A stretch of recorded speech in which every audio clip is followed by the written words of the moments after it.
сакам денес да погледнеме еден текст кој е познат. Јас го насловив единство во едното. Зошто го велам ова? Целиот свет, кој ќе почнете да гледате што се случува во него, зборува за единство, да се најде нешто што ќе биде заедничко на сите, нешто што ќе ги држи сите. И мислам дека најубав текст за тоа, како основа, како база да ни го даде, би бил посланието до Ефесјаните, 4 глава, 4 до 6 стих. Ефесјаните, 4 глава, 4 до 6 стих, вели вака. Едно тело сте и еден дух, како што сте и повикани кон една надеж на вашето звање. Еден Господ, една вера и едно крштение. Еден е Бог и Отец на сите, кој е над се и преку сите и во сите нас. Ова е еден многу познат текст. И јас сакам да почнам со него денеска заради некои работи што ги читав, некои работи што ги гледам по интернет. Знаете, пред сите избори, секојаш кога треба да има некој избор, секојаш кога ќе се случи нешто, сите зборуваат за единство. Дека нели сите исто мислиме, сите доброто го мислиме, сите сакаме нешто едно да биде. Меѓутоа, да има единство, мора да има темел заеднички. За да ставите, да кажете ние сме единствени во некоја работа, мора да имате темел врз кој ќе го поставите тоа. Не може единство, ако јас влечам на една страна, ти влечеш на друга страна. Нелогично, нели? Не можеме така да го направиме. И ако погледнете во овој текст, овој сега што го читавме, имаме ние некој единство. Ама единството е вакво. Вика дека прво имаме едно тело, тоа е црквата. Имаме еден дух. За кој дух зборува? Зборува за Божиот Свети Дух. Потоа зборува за една надеж. Која е нашата надеж? Вечен живот со Исус Христос. За оние што се во Исус Христос. Еден Господ. Нема што да зборуваме за ова, нели? Една вера. Зборуваме за христијанство. Едно крштение. Кога зборува за едно крштение, зборува за она крштевање во името на Таткото, Синот и Светиот Дух, и на крајот вика еден е Бог и Отец на сите. Ако сакаме единство, дали ќе биде во црква, дали ќе биде помеѓу две различни цркви, дали ќе биде во една деноминација, дали ќе биде во било која христијанска работа или организација, како сакате кажете, ние мора да имаме единство во овие работи. Би можело секоја да ја земеме посебно и една по една да ги поминеме, например, ама нема да го направиме тоа. Сакам да го погледнеме цело одеднаш и пак ќе речам, обично јас следам, не сум многу претплатен на различни страници, не гледам многу различни страници, ама има неколку веб портали кои сакам да ги погледам од време на време и еден од нив е онај Christian Post се вика. Ние во Македонија немаме многу статистики во однос на христијанството.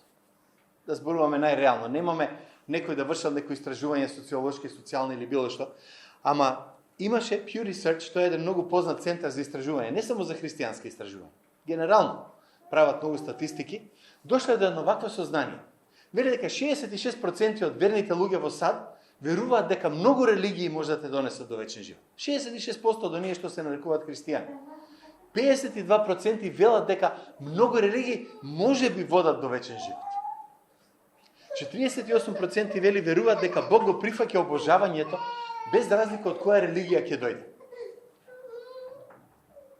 Јас не знам како е за Македонија, не знам како сте погледнале. Ако го направиме ово истражување тука кај нас во Скопје или во нашата црква, баш ме интересира какво решение или на што ќе дојде. Сега, еден автор има една реакција имаше во постот доле од некој вика вака. Според Библијата 100% вика од вистинските христијани веруваат дека ни една религија освен христијанството не спасува. 100% вика од вистинските христијани веруваат дека Бог го отфрла обожувањето кое не е во согласност со божествената објава во Христос Исус. И ова се сега веќе две диаметрално спротивни работи. Па добар човек ќе се спаси. Па добро, многу добар, види, во секоја религија има нешто убаво. Например, одете на интернет, гледај што убаво пеат мормоните, Мормон Табернакл Choir е прекрасен хор. Ви чуете вие 500-600 луѓе како пеат песна, ќе ве воздигне. Меѓутоа, филозофијата позади е никаква. Земете некои наши тука култови, христијански култови во Македонија. Вика, редовно се собираат, редовно проучуваат Библија, цело време ги учат на Библијата, на памет знаат еден куп стихови. Да, ама лажно име. Христос им е лажа. Всушност Христос не им ни постои. Имаме еден куп такви работи. Значи, како можеме ние, или како ние дојдовме до место каде што луѓето тврдат дека се христијани, а истовремено тврдат дека човек може да се спаси на поинаков начин од колку оно што го бара Библијата. Малку е интересно, нели, ако почнете да размислувате на тој начин. Некој ќе каже, добро, луѓето не се научени, никој не седнал да ги поучи. Може би. А мислам дека проблемот е во храброста. Оти е многу тешко да застанеш пред некој и да кажеш или вака, или никако. На дете да му кажеш или вака, или не добиваш што треба е тешко. А не па на човек на страна му кажеш или вака ќе веруваш, или никако нема да се спасиш. И ние бегаме од тоа. Ние не сакаме да повредиме никого. И тука доаѓаме сега до едно многу интересно прашање, бидејќи не може се да биде точно. Или понаше, може ли две спротивни работи да бидат исти? Јас знам дека ќе кажете не може. Ама ајде да видиме во логиката постои еден логички закон кој го викаат закон за неконтрадикторност. И ако било кога малку сте учеле филозофија, ако малку сте читале за логика, ќе дојдете до овој заклучок. Ќе ви кажат вака дека А не може да биде не А во исто време и на ист начин. Белецот не може да биде црнец во исто време и на ист начин. Мажот не може да биде жена во исто време и на ист начин. Гледате кај одам со ова сега. Оти денеска точно тоа, па може да биде што сакаш, кога сакаш и како сакаш. Во ред, ако е тоа вистина, тоа оди контра тој закон на неконтрадикторност. Не може да бидам жив и мртав во исто време. Не можам да видам и добар и лош во истиот момент, во иста ситуација.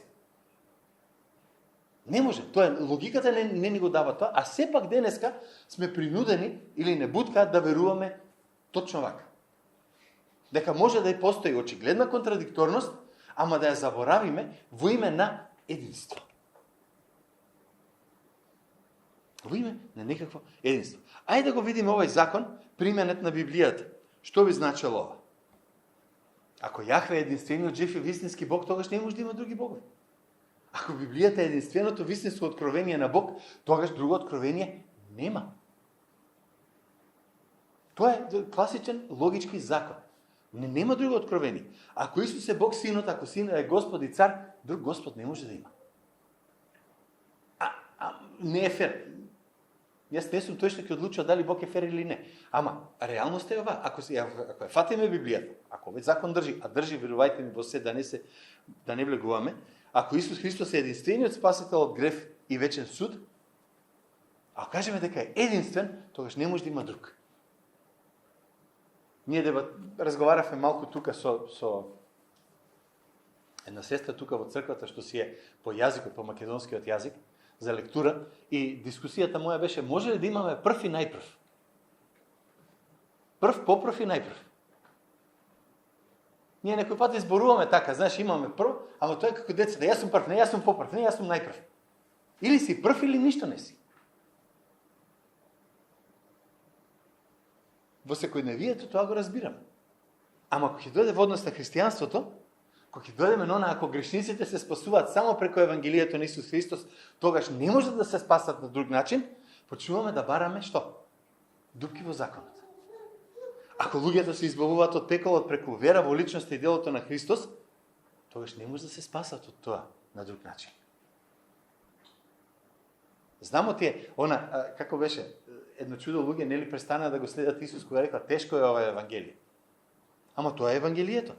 Ако грешните се во пеколот вечно, ако го отврлат Христос, тогаш го отврлиш ли Христос, нема начин да го избегнеш тоа. И овие се работи кои си постојат и кои ние некојаш сакаме само едноставно да ги замижиме. И уште неколку други работи ако сакате, ако единственото нешто кое го спасува грешникот е смртта и воскресението на Исус, ничие друго дело не може да го направи тоа.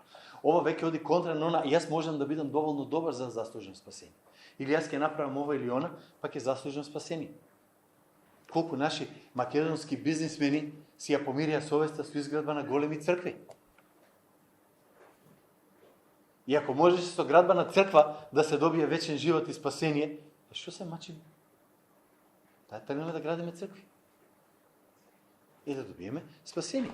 Ако има една вистинска религија, тогаш сите други се лажни. Иначе, како може да биде ова е вистина и ова е вистина, а двете се диаметрално спротивни? Одите на пазар, викате колку е? Вчера со Сузана бевме на пазар и вика, леле колку вика ефтини краставиците во Струмица. Некоја цена, смешна цена. Да не кажам на глупо, 40-50 денари пишуваше таму, некоја си. И вика, дај ми 3 кила, вика, господја, ова не е, вика, цената на краставиците, ова е цената на, таму пипер имаше на страна, така. Не може да биде ефтино и скапо во исто време. Или едното, или е другото. Двете заедно не одат. Сега, абсолютистичките тврдења ги навредуваат луѓето денес. Кој си ти да ми кажеш што е абсолютна вистина или абсолютна правда? И тоа ги навредува луѓето денес. Кој си ти да ми кажеш на мене дека јас сум маж кога јас се чувствувам жена? Кој си ти да ми кажеш дека јас сум ова кога јас се чувствувам дека сум тоа? Фаќаме еден секојдневен пример што го гледаме цело време по светот што се занимава. Кој си ти мене да ми кажеш дека маж не може да забремени? Па логичар сум. Не ми треба многу, за да знам дека тоа не може да биде така. Ама не во име на единство, во име на толеранција, ќе прифатиме се што ќе ни кажат. И затоа реално, браќа и сестри, и затоа и навлегува тие движења по црквите. Затоа што некој не сакаше да застане да каже ова не е окей. Не е во ред. Не застана и после тргна проблемите. Да се вратиме ние на Библијата. Втора Законие 4:35. Сега ќе ви поминам некои стихови, ќе ми извините. Денес ќе цитирам доста стихови. Така ми дојде. Господ вика, тоа е Бог, нема друг освен Него. Хајде да видиме што правиме. Господ твојот Бог е Бог на небото, горе, и на земјата долу, и нема друг освен Него. Колку може појасна некоја изјава да имаме за Него? Втора Законие 6:4-5. Послушај, Израеле, Господ, нашиот Бог е единствен Господ. Сакај го Господа твојот Бог од се срце, со сета душа твоја и со сите сили твои. Што правиме со тоа? Бог бара неподелено обожување. Не постои друг Бог. Бара она што го нарекуваат во науката сингуларност. Единство. Тоа е. И нема друго. Ама чекај јас да ти кажам мојот Бог како го замислил. Ти имаш право да замислиш што сакаш. Јас имам право да замислам што сакам. Прашањето е дали е вистина тоа што го мислам. И ако речеш, ама јас се држам до Библијата, кажи ми како ќе најдеш друг Бог, кога тој Бог таму внатре, што е опишан во Библијата, вика јас сум единствен, нема друг. Јас сум прв. Не, ама има попрв, има најпрв. Не сме деца. Може да си наетиме во детското, ама реалноста знаеме многу добро што може, што не може да биде тука. Не само тоа. Тој факт дека има еден Господ, во Второ Законие продолжува натаму и вика, плаши се од Господ твојот Бог. Или има страхопочет, некој преводи вика тука. И само не му служи му и во негово име колни се. Не одете по други богови, богови на оние народи што ќе бидат околу вас, зашто Господ твојот Бог, кој помеѓува се Бог ревнител, за да не се разгори гневот на Господ твојот Бог против тебе и да не те истреби тој од лицето на земјата. Еден Бог, твојот Бог, еден Бог, твојот Бог. Цело време тоа е она што го спомнува тука. Пазете се да не се соблазни срцето ваше, па да пристапите да им служите на други богови и да им се поклонувате. Јас минатиот пат спомнав нешто, денес пак ја спомнав некој пат ми е страв кога ги читам овие стихови. Ставете го, замислете дека Бог го зборува во Библијата за нашиот македонски народ. Пазете да не се соблазни срцето ваше, па да пристапите да им служите на други богови и да им се поклонувате, зашто тогаш ќе се разгори гневот на Господ против вас. И тој ќе го затвори небото и нема да има дожд, и земјата нема да го даде својот плод, и вие брзо ќе исчезнете од добрата земја која Господ ви ја дава. Знаете што е тука импликацијата? Господ вика, јас ќе ви дадам добра земја, јас ви давам добра земја, јас ви давам се најдобро. Ако не ме следиш, се ќе ти зјавам. Зошто? Оти јас сум единствениот Бог. На кој ќе се обратиш да го смени тоа? Ај размислете. На кој Бог ќе се обратам да му кажам, Боже, спречи го овој другиот Бог да не го направи тоа што го обеќава, што го ветил таму. Страшно. И ако мислите дека тоа е само Стариот Завет, во 1 Тимотеј 2:5, еден е Бог и еден е посредникот меѓу Бога и луѓето, човекот Христос Исус. Пак се враќаме на таа, еден Бог, ништо повеќе, Дела 4:12, во никој друг нема спасение, зашто под небото нема друго име дадено на човекот преку кој може да се спасиме. Знаете што значи нема?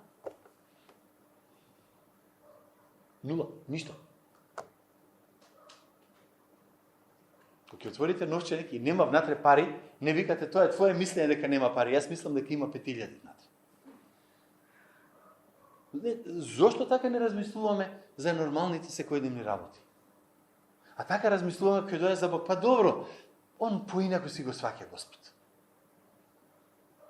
И кога тогаш ќе го видиме на небото? Знаете, сте чуле една изрека, имаше на времето, често да спомнуваа луѓе и слушам. Вика, 3 работи ќе ме зачудат на небото. Тоа беше еден стар американски пастор кога прв пат негде го зачека. Првата е, вика, што ќе видам таму луѓе што мислат дека нема да бидат на небото. Второ, што таму ќе нема да најдам луѓе што мислат дека ќе бидат на небото. И третото, што сум јас таму. Од кај се најдов јас тука? Па тоа е ерес.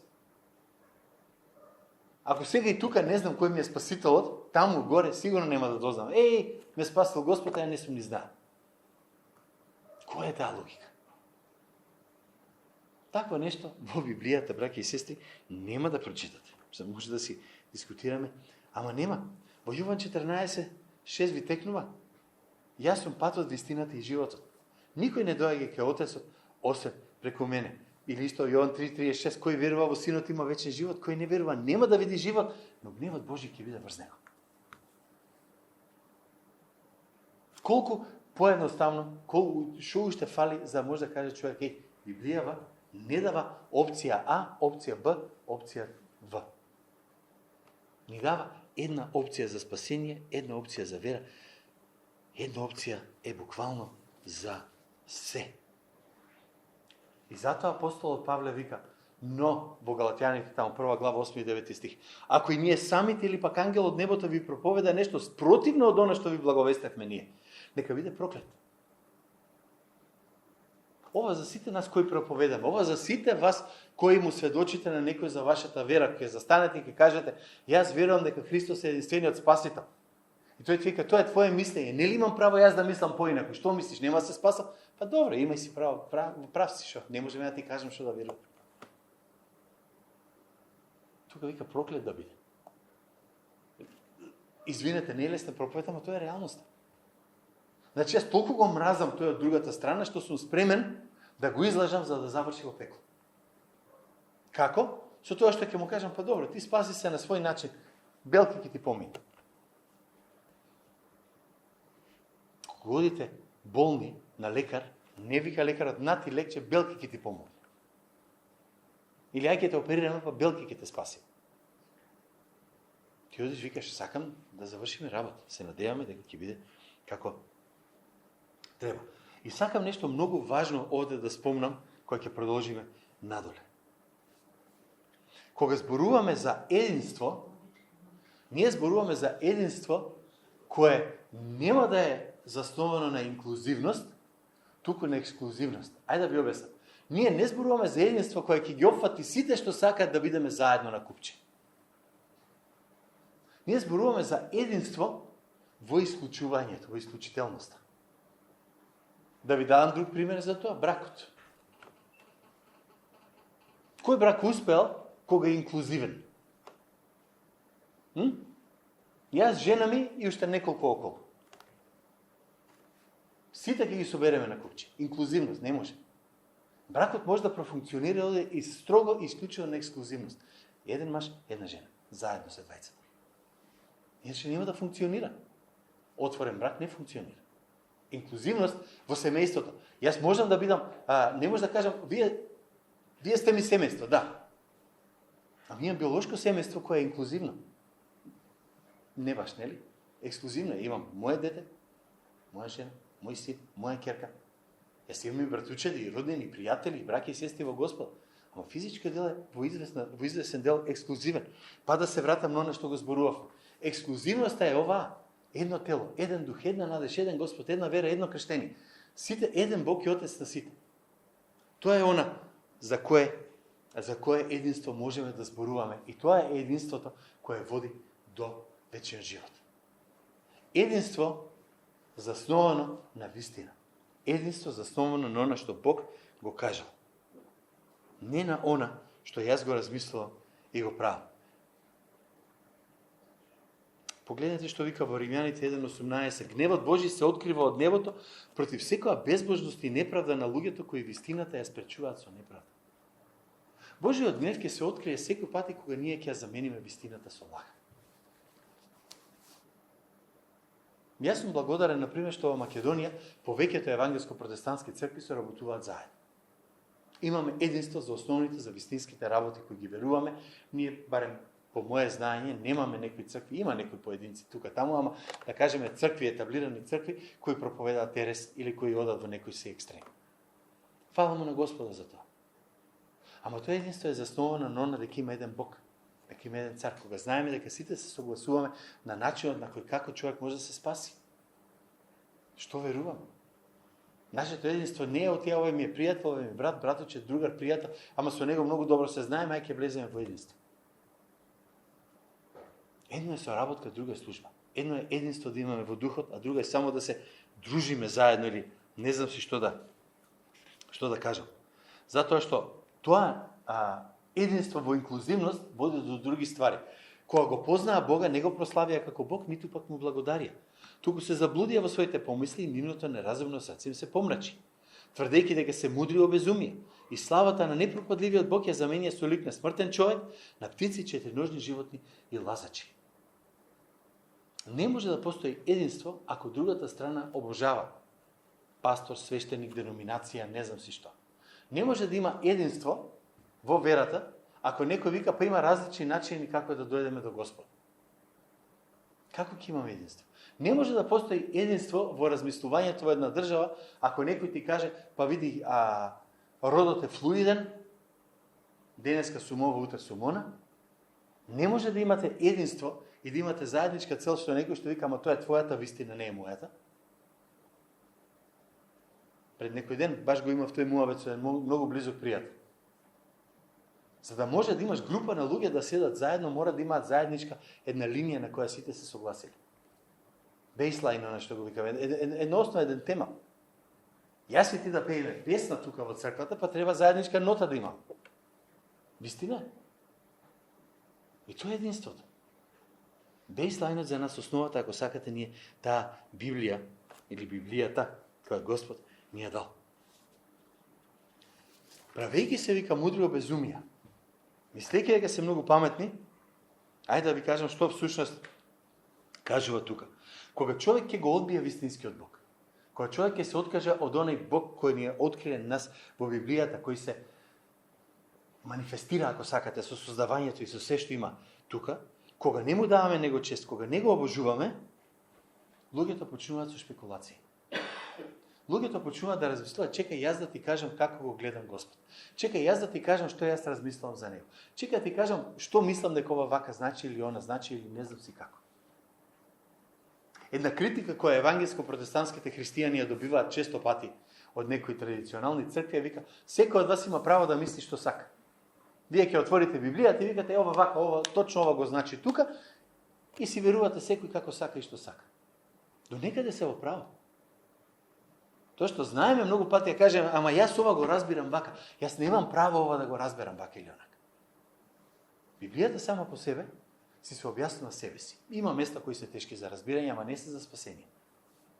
Има места кои до ден денеска томови книги се напишани во Библијата, па луѓето не се согласиле на нив. И се уште ги пишуваат. Ама ни едно од тие работи не е важно за моето и твоето спасение. Никој не се расправа дали ќе се спаси, ако добро го протумачи 1 Коринтијаните 7 глава таму, кога зборува за маж и жена, за некој што сака се мажи, за некој што не ќе се мажи, дали има девојка или не. Од тоа не се нити губи, нити добива спасение. Ама за основните работи ние мора да сме најасно што се случува и тука нема шпекулации. И штом почнат луѓето да размислуваат дека се мудри, штом почнат да си градат некоја своја филозофија од страна, измислуваат лажна религија. Измислуваат лажна религија. Кога ќе измислат таа лажна религија, почнуваат да и се клањаат. И кога ќе почнеш да му се клањаш на нешто што ти си го измислил, на крајот завршуваш во пропаст. Ти се давиш и се влечеш за коса за да се извлечеш, не викаш да помош да ти извади некој друг. И затоа после ќе добиете едно чудо движења, идеологии, дали беше критичната расна теорија, дали беше теоријата за родовата идеологија или кој што сакате кажете. Ако вас ве интересира некоја оде го исклучам, може нели? Ако вас ве интересира дефиниција за религија, најпроста дефиниција што некоја дала е оваа: религијата е човечка измислица која треба да го замени вистинскиот Бог и вистинската вера. Се што се труди да го замени вистинскиот Бог и вистинската вера е религија. Ти нарекувај го црква, нарекувај го како сакаш, тоа е веќе религија. Зошто? Вика, зашто словото за крстот е безумие за оние што пропаѓаат, а за нас кои се спасуваме е сила Божја. Повторно, безумство. Во Римјаните зборува повторно за безумство.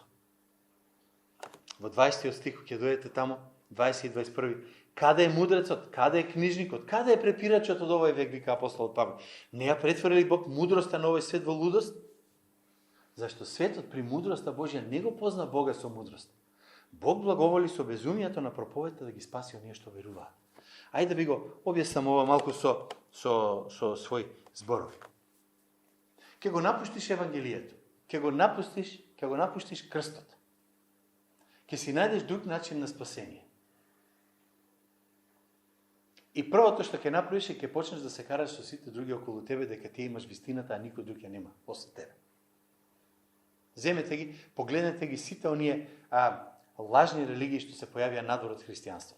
Да не почнам да ги спомнувам по име и презиме. Сега. Секој од нив се фатил за дел од текстот и вика: овој дел од текстот, јас го разбирам вака и ова е апсолутната вистина. И ќе почне да се препира со сите дека тоа е така. Ама Христос не е Бог. Христос е ангел, Христос е човек, Христос е ова или он. Еднаш бегате на страна. Не, Христос дошол во Америка после од кога воскреснал. Даде мормоните.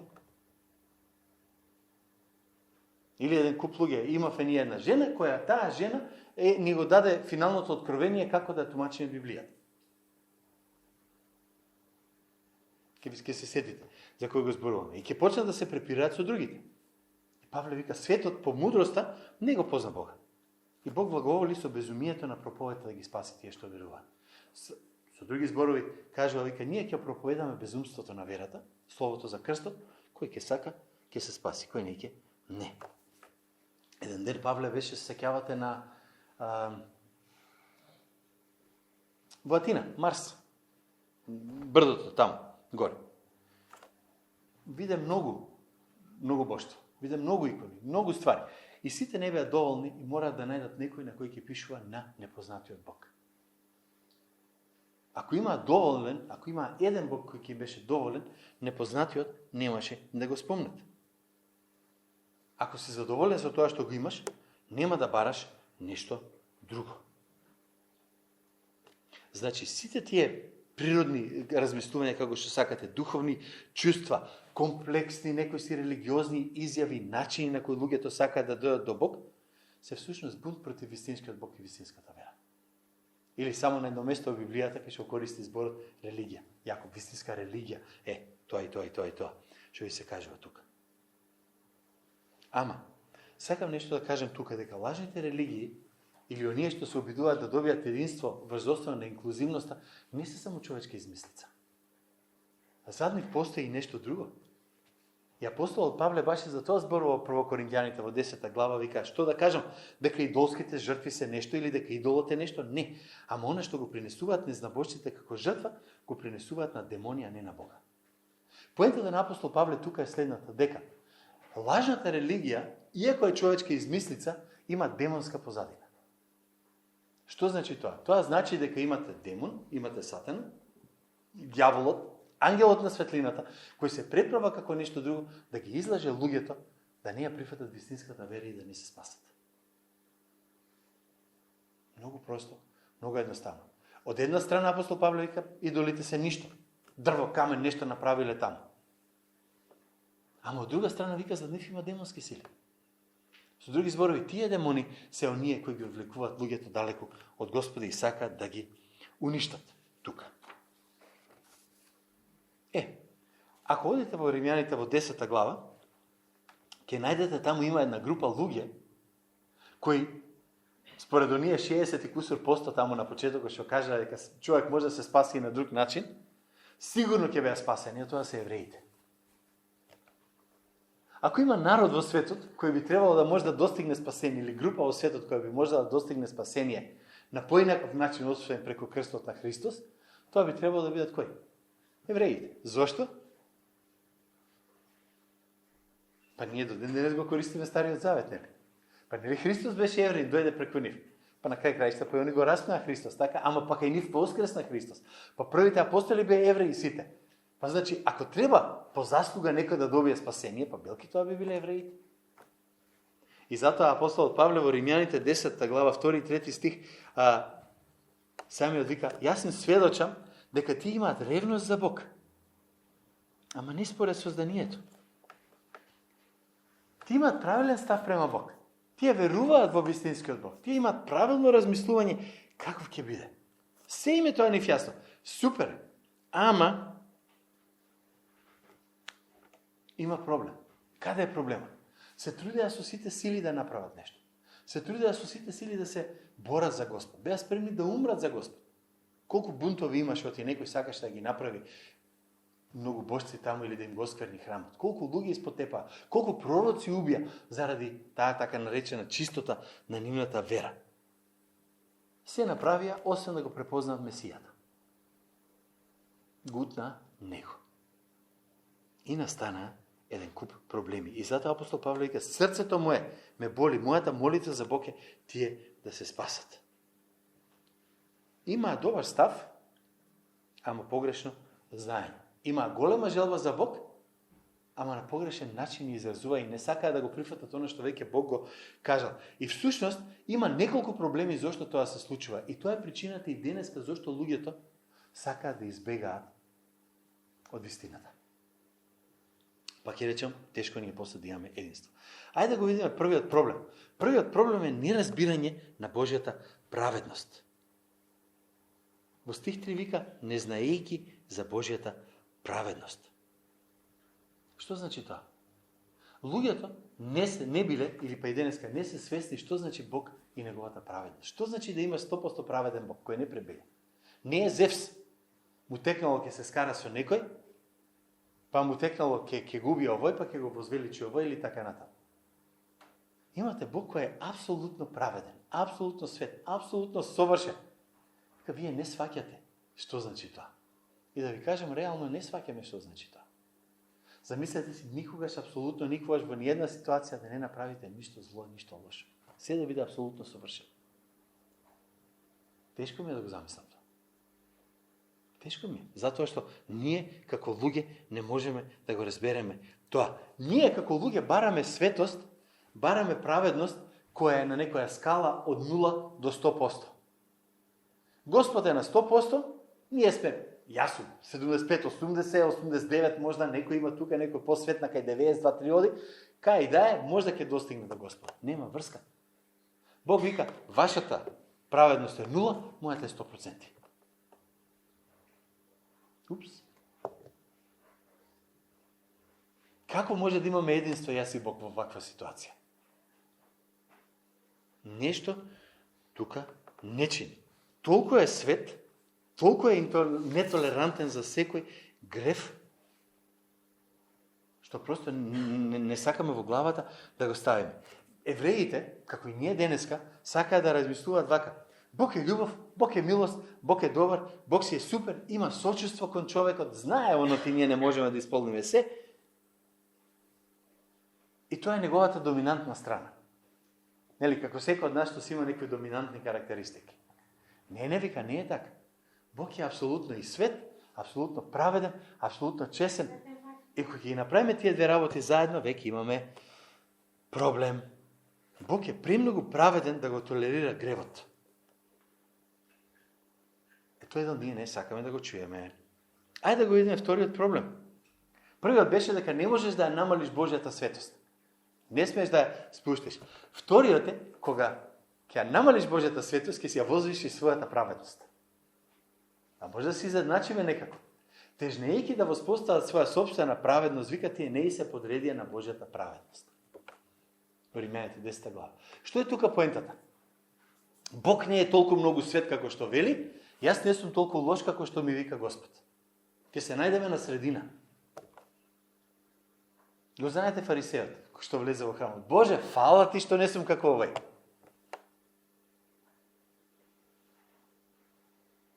Тоа се случува и кај нас денеска.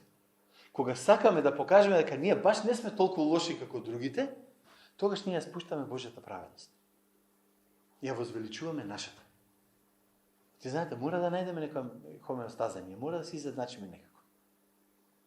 И затоа ќе возвишиме својата праведност. Наместо да се подчиниме на Божјата праведност, како Боже биди ми милостив мене грешникот, тие викаат не сме толку лоши. И штом почнеме ние да ги спуштаме Божите праведни стандарди, ние го напаѓаме Бог. Ние стануваме Божи непријатели. И што станеш Божи непријател, не можеш да очекуваш друг суд, освен вечна пропаст. Кој се дигнал против Бог и успел? И сатаната не успеа, па камоли ти, камоли пак јас или нешто друго. Наместо да се подчинат на Божјата праведност и да бараат милост, они почнуваат да мислат се помалку за него и се повеќе за себе. И тогаш доаѓате до системот на добри дела. Што е до ден денеска луѓето сакаат да го прават. Јас не сум толку лош, јас правам тоа, јас правам тоа, јас правам тоа, и врз основа на правењето треба да добиеме нешто. Тоа е религија на дела. Вика немате шанса на тој начин да дојдете никаде.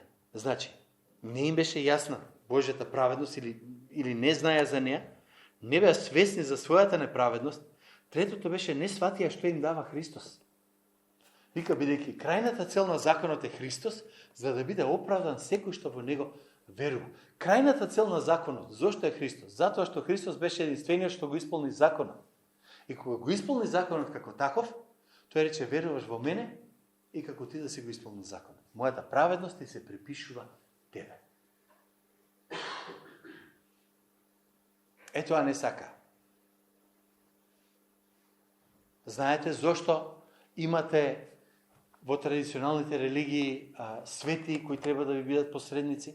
Зошто имате Марија, мајката Божја, како посредник? Да може малку да омекнеме дека не мора баш само Христос да биде тој што ќе не спаси. Не мора само тој да биде оној што ќе ни го даде вечен живот. Да, он го дава вечен живот, ама преку посредник, преку некој што ќе биде помеѓу нас и Бог, преку нешто што ќе направи тука. Ако сакаш да веруваш во дела, мора да ја намалиш Божјата праведност и мора да ја зголемиш својата праведност. Односно да мислиш помалку за Божјата праведност, да мислиш повеќе за твојата праведност. И само тогаш ќе го најдеш тој дел што мислиш дека ќе ти помогне. И на крајот, ако сакате, ќе кажам дека не сватија дека Христос е крајот на законот, го исполни законот. И сега би рекле, ево го Израел. Зар не го исполни Израел законот? Не го исполни. Се обидува надворечно да го исполнат. Исус ги дотепа во крајна сметка, ако сакате, која рече, поважно ми е што е во срцето, отколку тоа надвор што го правиш. Што правиме со срцето? Остави надвор. Што има внатре тука? И имаш уште нешто што им беше погрешно. Погрешно разбирање на верата. И во 5 стих таму од 10 глава вика, Мојсей пишува за праведноста на законот. Кој ќе го исполни, тој ќе биде преку него жив. Ка Павле, супер. Сакате да живеете по закон? Исполнете го 100%. Ајде. Сакаш да бидеш праведен пред Господ? Исполни го законот 100%. Бирам. Немам никаков проблем и ка Господ. Исполни го мојот закон, спасен си. И најголемите критичари на христијанството, и најголемите светци во христијанството, ниеден не се нафатил да каже, јас го исполнив целиот тој закон, Господ, јас сум совршен. Нити пак бил совршен во крајна сметка, ќе видите што се случувало. Апостол Павле вика, многу лесно вика Библијата, вика, кој ќе го исполни законот, тој ќе живее преку законот. Бојрем исполни. Не можам. Ако не можеш, единственото нешто што ти останува е Христос. Ако сакаш спасение. И тогаш ќе имаме единство на верата. Нема да имаш некој духовно патување. Нема да имаш некои духовни, не знам си какви таму искуства таму вика. Тоа не е толку најбитната ствар. Гледате што вели Павле понатака. А праведноста од верата вика да не речеш во срцето свое кој ќе се искачи на небото, што значи да се симне Христос, или кој ќе слезе во бездната, што значи да се изведе Христос од мртвите. Што вели таа? Блиско до тебе е словото, во твојата уста и во твоето срце. Односно словото на верата што го проповедаме. Зашто ако со устата исповедаш дека Исус е Господ и во срцето свое поверуваш дека Бог го воскресна од мртвите, ќе се спасиш. Дека со срце се верува за оправдание, а со уста се исповеда за спасение.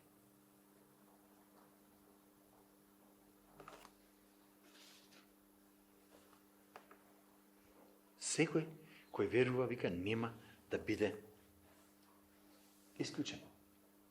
Што е тука поентата? Кој вика друг воскресна од мртвите освен Исус? Тоа постава. Павле уствари го вика. Кој ќе слезе во бездната? Што значи да се извади Исус од мртвите? Со други зборови, кој ќе го направи тоа што го направи Исус? Умре, беше погребан и воскресна. Кажи ми кој е тој друг? Вика тука. Нема. Кој е тој што ќе се качи на небото? Исус се вознесе, ви текнува. Па што ќе каже, пак видов таму како, јас да ви кажам сега ново. Христос умре, Христос воскресна, Христос направи и заврши се што имаше и се што требаше. Ништо не му фалеше. Ништо не промаши. Многу важно нешто е тоа. А зошто е толку важно? Затоа што нема друго име дадено за спасение. И нешто многу важно, ако сакате практична примена, ако мислиш дека има друг начин да се добие спасение, нема да евангелизираш. Ако мислиш дека постои друг начин човек да поверува во Христос како спасител, освен да верува во жртвата, во крстот, тогаш нема да евангелизираш. Нема логика зошто би го споделувал словото, ако има и други начини да се дојде до Христос. Ке си правам како што сакам, јас вака мислам дека е спасението, јас на овој начин ќе си го терам, и бидејќи така сум решил да одам, јас ќе се спасам. Па добро, прави си го тоа. Тогаш нема потреба да евангелизација. Потребна е евангелизација, ама евангелизација значи кажување на лошата вест и кажување на добрата вест. Лошата вест е грешник си, добрата вест е има спасение за тебе. И затоа мора да дојдеме на ова. Како да го повикаат оној во кој не поверувале? Како да поверуваат во оној за кој не слушнале? А како да слушнат ако нема кој да проповеда? И како да проповедаат ако не бидат испратени, како што е напишано, колку им се прекрасни нозете на оние што благовестат мир, што го благовестат доброто. Ако ти веруваш дека човек може да се спаси на друг начин, освен она што е спомнато во Евангелијата, ти никогаш на никој нема да му кажеш за Господ. А размислете. Ако не си го споделил Евангелието со маж, жена, дете, значи дека веруваш, што ти може да се спасат на поинаков начин. Како ќе го споделиме друга приказа?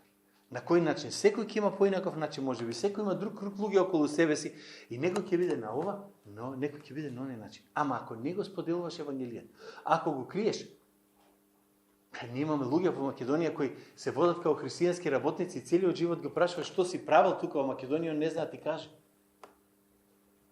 Ама тука сум да евангелизирам, окей, ама зини, кажи, гледа што вика, како да поверуваат ако не? Како да го повикаат оне во кој не веруваат? А како да поверуваат ако не чујат? А како ќе чујат ако некој не им каже? Ако ти јас не кажеме како ќе чујат? Чекам да ме прашаат. Колку време ќе чекаш? 30 години? 50 години? Ама јас се спремам за евангелизација. Ево и кога? Ке почнеш на 18 години се спремаш на маратон, си дошол на 84 и викаш кога тојаш ќе трчам. Јас сум маратонец. Кој ќе ти верува? Ама јас сум верник, јас сум христијанин, јас треба да сведочам, да евангелизирам, па кажи му на некој. А ја ако се наљути? Нека ме праша он. Кај ни е крајот? Тоа не оди. Сакам да ве охрабрам нешто. Видете го на крајот таму што сум го запишал, не јас него Павле што го пишал 15 стих.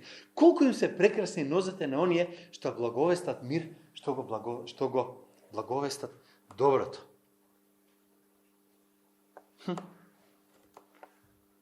Јас до сега не сум запознал никој што рекол како не му беше срамно ној таму да го сподели Евангелието со мене и да ме донесе во вера во Христос. Ама сум чул мнозина што викаат фала му на Господа за овој или за оној што ми кажал за Господ, што ме донел кај Господ, што ми дал можност да поверувам. Колку се прекрасни нозете на оние што благовестат. Колку се прекрасни нозете, колку се благословени оние што на другиот ќе му кажат за Господ. Моје, твое да кажем. Како ќе го направиме? Тоа треба мудрост. Некој пати не ќе да ги бркаме луѓето. Некој пати кога кажуваме некои работи, јас некој пати се мислам дали некои евангелизации се за тие што ги прават или за тие што ги слушаат. Ама, работата е следната. Јас сакам да можам да му кажам на тој до мене за Христос. Една од молитвите што треба секој од нас да моли секој ден, Господи, дај донеси ми некој со кој може да споделам за Господ. Малку, многу. Не за мојата црква, не за мојата религија, не за моето убедување, не за тоа колку сум паметен или која партија припагам. Да го споделам Евангелието. Има надеж, има спасение. Господ го дава тоа, може да го добиеш. Тоа е многу важна работа за нас. Тука. Вистина е, нема сите да го прифатат тоа. Римјаните 10:16 вика, но Евангелието сите не го послушаа. Вистина е. И затоа верата доаѓа од слушање на пораката, а пораката од Божјото Слово. Да ве вратам, единството на верата мора да биде тука во ова. И практично, сакам да завршам само со овој текст. А вам, ако ова го фаќа, ако те фаќа параграфот што викаат, ако ова се однесува на тебе, благодари му на Господа. Ако не се однесува на тебе, баре од Господ да почне да се однесува. Вика, а вам, на мачените, да ви возврати спокојство заедно со нас. Кога Господ Исус ќе се јави од небото со ангелите на својата сила, во расплавнат оган да им се одмаздува на оние кои не го познаваат Бога, кои не го послушаа Евангелието на нашиот Господ Исус Христос, тие со вечна погибел ќе бидат казнати далеко од лицето на Господ и од славата на неговата моќ. Со други зборови вика вака.